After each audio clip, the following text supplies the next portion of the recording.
Since the pandemic lows, the stock markets have run up nearly 2.5x. In the last 20 days, the markets are down approximately 10%, yet there is fear and FIIs are on an all-out attack on retail portfolios. All sort of investors, be it SIP, small-term, long-term, traders, they are all scampering for cover. And if anyone tells you that their portfolio is in losses of say 10-15%, they are lying perhaps, because most retail portfolios right now are in excess of 20-25% losses. Specifically, everyone will have one or two stocks that have fallen 50-60%. Let me start by taking the example of the biggest consumption story, HUL. The company's stock price went up from May of this year from literally 2200 levels to beyond 3000, and then it has come crashing down. Consumption is under threat. Look at the EPS bar of recent quarters, including the latest one for HUL. The growth has stalled, but the EPS has not dipped. What has dipped is the multiple P. This is reflecting that growth will not be as high in terms of percentages. Also, if you look at the graph of HUL over the years, it has always been choppy, and these spikes are anywhere between 10-20%. That is because profitability of consumption companies varies a lot by quarter owing to seasonality, owing to raw material prices, and that leads to opportunity zones for buying, and you have zones where you may want to reduce. Now let me bring in the FI element as well. FIs have been selling, no doubt about it. The FI holdings in Indian companies is at 12-year low. This is a known fact. In this avalanche of selling, FIs last month sold 1,15,000 crores worth of stocks in cash market. But note that this sale was actually more than 4 lakh crores, but they bought also 3 lakh crores. They are selling something which probably has made money already or does not fit in the portfolio in terms of future growth. Is retail buying what makes more sense? DIs also, while they are net buyers, they are selling also. They are either profit booking or selling something that doesn't make sense. If it doesn't make sense, then who is buying? Now, a lot of us rely on news channels, portals for advice, inputs, or to help us make our minds. Look at these contradictory articles from different brokerages. So, Motilal Oswal on 15 November said, sell Eicher Motors. Prabhudas Leeladhar, Sher Khan both have advised on buying on the previous day. Whom will you believe? One of them will be right, one of them will be wrong. So it becomes even more important to be aware of what is happening around us and not just trust the articles, the data that is being thrown our way. In my quest for better understanding, I analyzed a lot of data starting 2008, that was the Lehman Brothers crisis, to now. These two charts are Nifty versus Nasdaq. Nasdaq is the blue line, Nifty is the red line. The trend is mostly same. In fact, after the pandemic, Nasdaq has gone up more than Nifty. But of late, Nifty has been outperforming Nasdaq. Also, if you see, whenever Nasdaq has fallen, Nifty has fallen as well. See the pandemic fall? This is the Lehman crisis. We fell a lot more than Nasdaq. Right now, Nasdaq is at the peak. If Nasdaq falls say 10% from here, will Nifty, which has fallen a lot in advance, fall more? It is generally felt that mid-caps make more money in the longer term and mid-caps fall a lot more during falls like the current falls. Is that true? If you look between 2008 and 2014, the red line is mid-caps, the blue line is Nifty, mostly actually in tandem. This is the current trend. Mid-caps were actually underperforming. Nifty was doing better. And then mid-caps started outperforming. Mid-caps have fallen less than Nifty right now. That is because some mid-caps have been decimated, but a lot of them have been going up as well. These are the mid-caps that will probably replace some stocks in Nifty in the times to come. Not all investors, traders are of the same age profile. Many of us have just started our career journeys. We have decent money, but not too many responsibilities. The responsibilities typically start once you get married. The initial life does not have too many responsibilities, just two of you. And then you will have more responsibilities as kids are born. The family increases, the responsibility increases. And there will be a point when you are also taking care of your parents, maybe grandparents. Now, there may be some specific cases where you have not opted for a family, but you have parents to take care of. And once you are beyond 50s, once your kids are independent, it may be just you and your spouse, eventually leading to a single person who will meet their destiny soon. Age profile may not be same as income profile. For example, someone who's starting now, they may have good income, less responsibilities, so their profile is strong. Similarly, someone who has just got married, they may have double income and less expenses. A person in middle ages may have good money, but still responsibilities may be high. So there will always be some people who are struggling, who are trying to move mountains.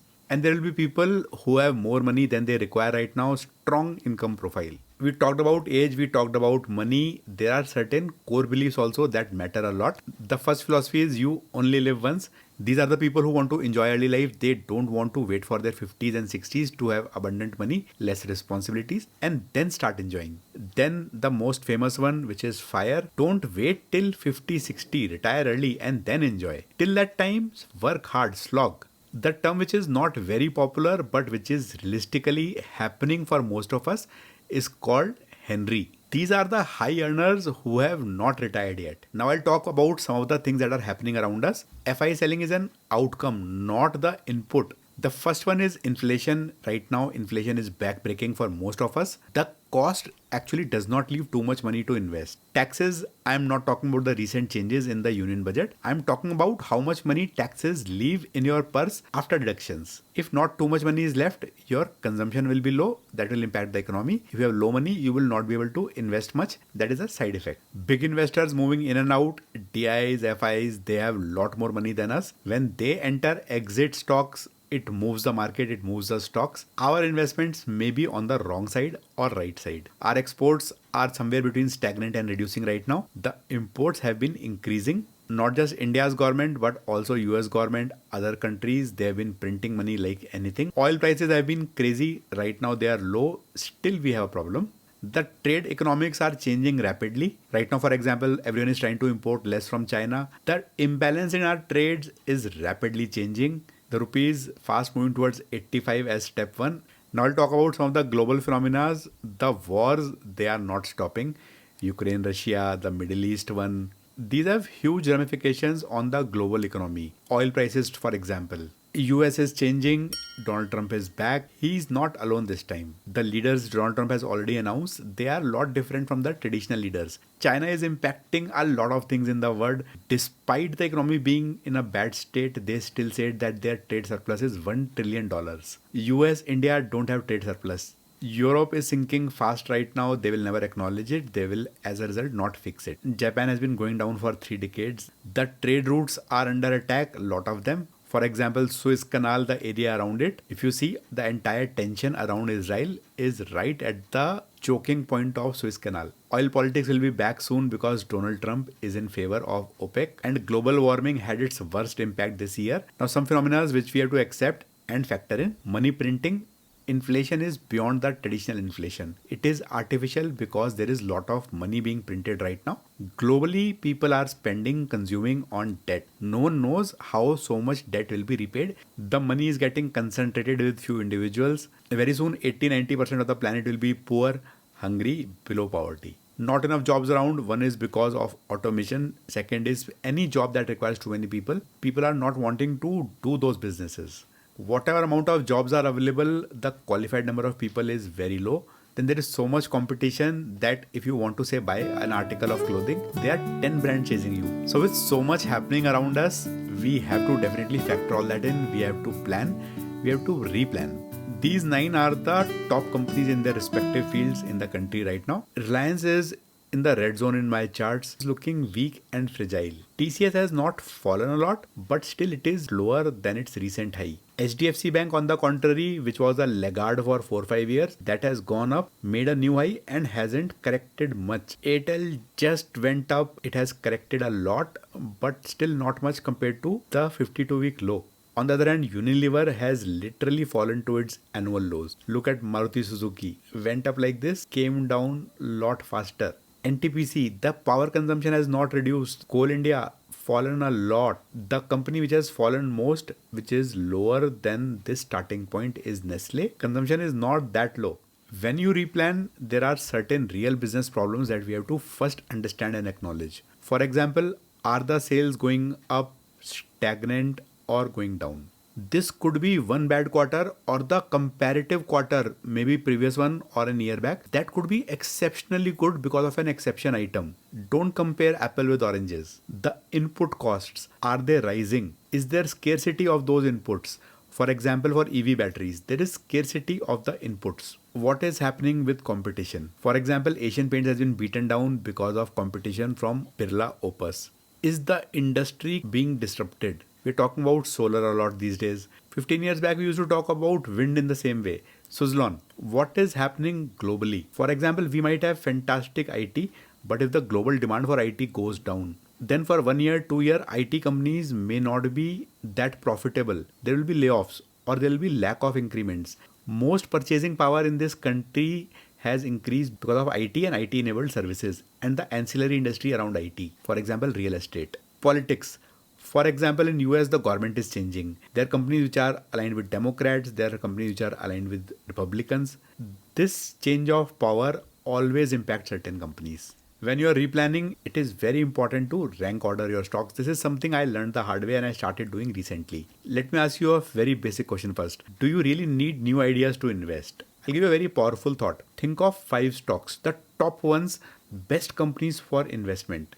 Just rank order them. Your list and my list may not be same. That is okay. Create a blank list of 5 further entries. You should be investing in the 5 companies you think are the best. If there are further concepts, then yes, there is an overflow list of 5. Beyond this 10, if a new entry has to come in, it has to be better than one of these 10 entries. Chuck one of those entries out and get this entry in this place. Some of these companies may move up, move down, eventually move out. It's a rank ordered list. Don't go beyond this list in terms of investment. Yes, research more, find better companies, swap, let a new concept fight the existing list.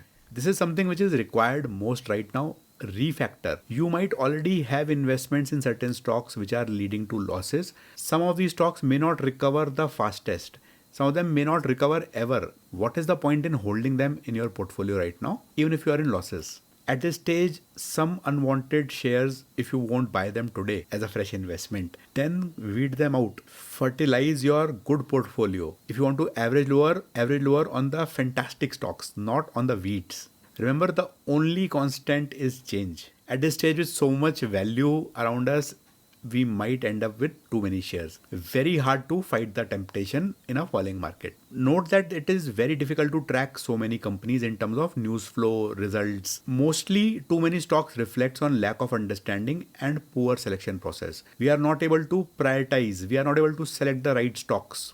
Also, it may indicate lack of patience. To address this, you have to create some basic rules. Like I said, max stocks in the portfolio, whatever that count is. I'm just saying 10 right now. It could be 5 or 20 for you. Also, max sectors. There are about 36 sectors in my list which I track for the channel. Do I invest in all of them?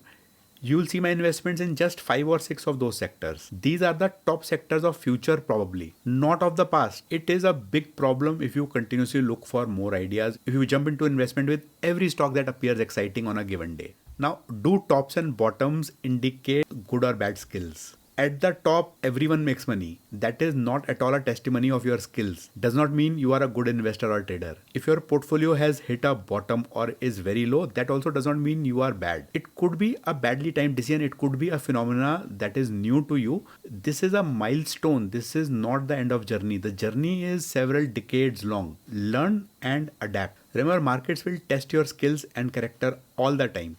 FOMO is the biggest one. I can assure you most of the losses that you have in your portfolio, these are decisions of past 3 months to 6 months only. Everyone knew markets were getting expensive. Markets will test you with corrections, crashes. This is where the character comes. This is where retail vanishes. Ability to hold good stocks. People sell the gems. The worst stocks are averaged and kept for the long run. In the next section, I'm going to talk about some of the best practices that I have learned the hard way. Yes, by burning my own fingers and money. Most controversial point first, portfolio value. If you have a box full of jewels, it may have gold, it may have silver, it may have diamonds. If gold has gone up and silver has gone down right now, does it mean silver is bad? Probably not. Does it mean you should sell silver and buy gold? Maybe yes, maybe no, depends how much and how long silver will be down. Your portfolio itself has various components: real estate, gold, silver, equity, bonds, FDs. All of them define your portfolio. If this is equity, then equity also will have a pie where you have certain stocks. It may also be a pie of mutual funds, ETFs. All those combined things define your wealth. The goal is to maximize the returns of the portfolio with acceptable risk boundaries. If this particular stock is down, maybe gone to zero, it cannot be a small cap which is 50% of your wealth. Depending upon your age, the size or the quantum of your wealth and your cash flows, whatever is riskier or creating less value, you should consider moving that out and replace it with a more appropriate asset class, thus fundamentally strong assets which have fallen a lot. For example, HUL. I'm just using the example for consistency so it's easy to relate, and I exited HUL somewhere around this point from my portfolio. I do intend to buy it very soon though. That is because for long term, if an asset has fallen a lot, it is a fundamentally good asset, then buy it. See this fall approaching the levels of pandemic. I've talked about this point in some of my previous videos also. Create a philosophy when you buy a new stock or you add more money. Even for taking out money. Start with why. Ask 5 whys maybe. There's a fantastic book called Start With Why by Simon Sinek. Unless you have answers which satisfy you for those whys, there is no point in going ahead with the decision. The outcome has to be known, what you want to achieve with that decision. You should have a time frame in mind.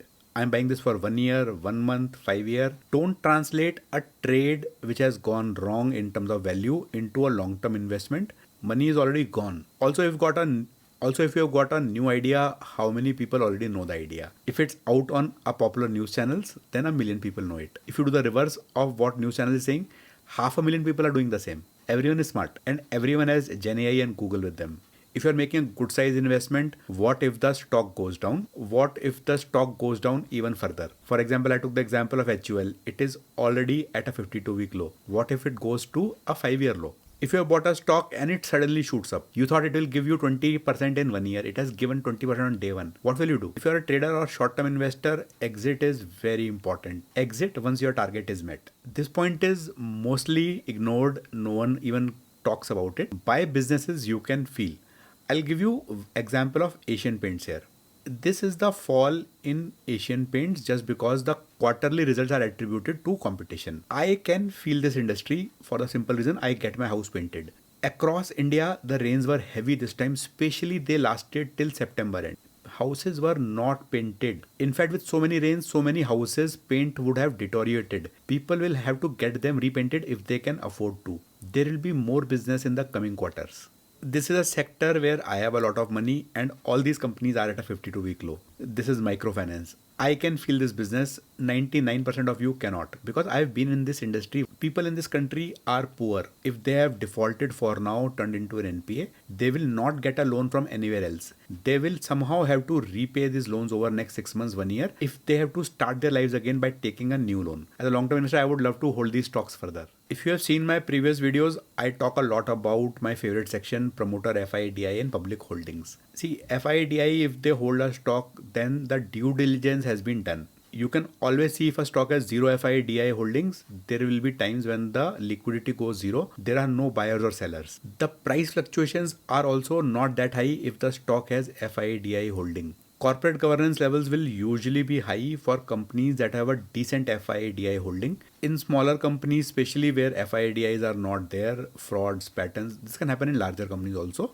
These things can be seen more often than not. I'll take another example of microfinance. This is a company called Fusion Finance, which is down about 75 to 80% from its recent high. I still have investments in that. This is the September quarter. Revenue is fine. Provisioning is high. This is promoter holding, 57%. These promoters are mostly FIIs. Now what are they doing? When stock is down 75-80%, they are coming up with a rights issue. Existing shareholders will probably not buy. They are not even buying from the open market. The rights issue typically have a criteria that any unsold retail subscription will be bought by a promoter at same price. If stock price is right now say 100, right issue will come at 80. The stock price will go to 75. The existing promoter will be able to use their money to increase their shareholding to a significant level at a dirt cheap price. The cyclical problem will go away in 1 year. The stock will go to 500 rupees again. Who will win? This is a term that is used by Amazon a lot. I love the term limit the blast radius. Which means if something goes wrong in terms of a decision, your entire portfolio is not affected. Right now, the impact is across the industry. That's a separate case. So one best practice which I have started following since about 1 year is I invest in units. 1, 2, 5 and 10. For me, 1 unit is 1 lakh. So this is 1 lakh, 2 lakh, 5 lakh, 10 lakh. For you, if you are a small investor, it could be 10,000 rupees as 1 unit. If you have lesser money than that, then it does not make sense to invest in stocks at all. Better go for SIPs in mutual funds and ETFs. For riskier stocks, I start with 1 unit only. I typically don't even average. Book losses if required. If I have to average or ladder, then max 2 units. Yes, I'm in violation of this rule because it's a new rule. I have old stocks also. But going forward, I expect to go by this rule for myself. If I'm convinced, then 5 units. If I'm strongly convinced, then 10 units. So if I have a portfolio of say of 1 CR, then I'll have minimum 10 stocks in my portfolio. That will diversify my risk. Yes, with this rule, of course, I can't have max 10 stocks also. For that, I'll have to increase the definition of unit size. If you look at the auto shares, I'll just talk about the top 4 companies, Maruti, Hyundai, Mahindra and Tata Motors. Which is the cheapest share in terms of P? Tata Motors. Which is the most expensive share in terms of stock price? Maruti. If you have to invest 1 lakh, you will get less than 10 shares, 9 shares of Maruti, but you will get about 140, 150 stocks of Tata Motors. Which one is a better buy today? Look at this graph. Tata Motors is 52% away from its 52-week high. Maruti will have to go 25%, half the distance. I'll give you a very interesting example. This is for Nifty. There was a time when Nifty was roughly around 6,500. And I've seen this time. Nifty fell. It improved a bit, but I was a bit scared it may fall again. So yes, I waited and it came down to 4,600. I saved a lot of money here. It was not a good decision. This is what eventually happened. From 5,000, it was a 20% fall. The story did not end here. This is the 2008 Lehman Brothers crash. This is where Nifty bottomed out, 2,500. I averaged in this zone, 50% fall from these levels. That is after falling from 6,200 to about 5,000, which on its own was about a 20% fall. We have just fallen 10%. So believe me, you will not be able to time the tops and bottoms. This is something I have fixed recently in myself, and I'll give you an example of this. Not buying shares that have gone up. In the pandemic time, there was a stock that was available at 60 level. I bought 10,000 stocks. On a stock price of 60, the dividend was around 4-5 rupees, close to 8 to 10%. So my thought was to keep the stock for appreciation and also enjoy the dividend. The stock went up, came down, went up, came down. During this particular portion of 2023, it went to roughly 135. I booked good profit. I'll buy back when the stock comes to say 100 levels, 90 levels, maybe buy 20,000 at that time. This is the stock right now. The stock is Power Finance, went to 550. Right now it is trading at 450, nearly 4x. Kept waiting for the dip, kept waiting. Right now the dividend yield is approximately 5%. This would have been 25 to 30% for me if I had held it right now. I would have made 3x if I had bought at 160, 170. There are stocks which are in strong momentum. Not buying them is a crime in terms of your portfolio if you have sold them. The bull runs could be months and years. That does not mean the stock will not come down in between. It will come down, go up, down, up. This is how you will make multiples. The reverse of that, buying shares that have gone down. Here I'm not indicating these are bad stocks. I'm just taking an example, and I hold Spandana Spurti. Yes Bank has gone down from recent high of 30 to 20. It's a 50% fall. Even if it goes to 30 in next 2-3 years, I'll make 50% money. This particular stock has fallen from 1200 to 400.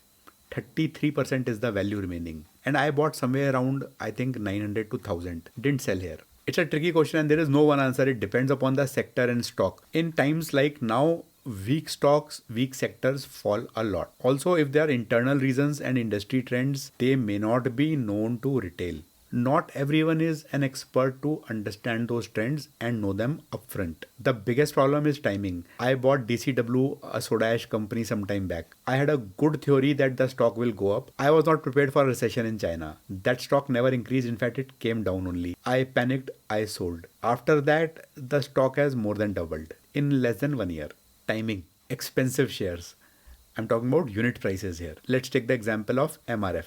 1,50,000 was the peak. Right now it is at 1,20,000. This has fallen down 20% already. Again, if you had 1 lakh rupees to invest, will you buy one share of MRF or 150 shares of Tata Motors? Most people will buy Tata Motors, not one share of MRF. India does not allow fractional shares. That's a problem. Other stocks like MRF, Page Industries, they are only found in rich portfolios. That is why perhaps those portfolios are rich.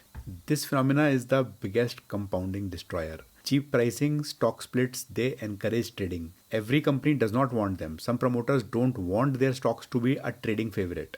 We will never have consensus on this topic, and despite seeing this slide, you will probably not do it. Loss booking. And if you see my regular updates, I do this all the time. I bought Reliance somewhere around perhaps this particular time, and I bought 10 units. I did not sell at this time. I did not book losses. At this time, the loss was around 4-5%. That loss is of the tune of 10 to 12% now. At this stage, I saw Reliance sulking. I saw that Reliance will stagnate for some time. Tata Motors, another company where most people didn't book losses. The sector was looking weak. The company was looking weak around 1000, maybe 1200. People stayed. Right now it is at 774. Staying with these companies blocks capital. The losses compound and it becomes even more difficult psychologically to come out. I'm going through the same phenomena in microfinance right now. 75% losses in some companies. At that juncture, most retail just says, if I lost 75%, let me lose 100%, but I'll not sell now. That becomes the attitude. And seeing these reds reduces your risk appetite. You don't want to buy more equity, even the good ones. As a result, you end up killing progress. Better thoughts, your money is not what you invested, but what it is today. You have to maximize or grow that. And you have to grow the portfolio, not the specific stocks. The worst thing you can do to your portfolio is revenge. Stocks that have given losses, you try to recover those losses. This phenomena only makes you lose even more money. Hope this video was useful and gave you a good perspective. If you have any questions, leave them in the comment section. I'll try and answer them or maybe create a follow-up video. Thanks for watching and I'll see you next time.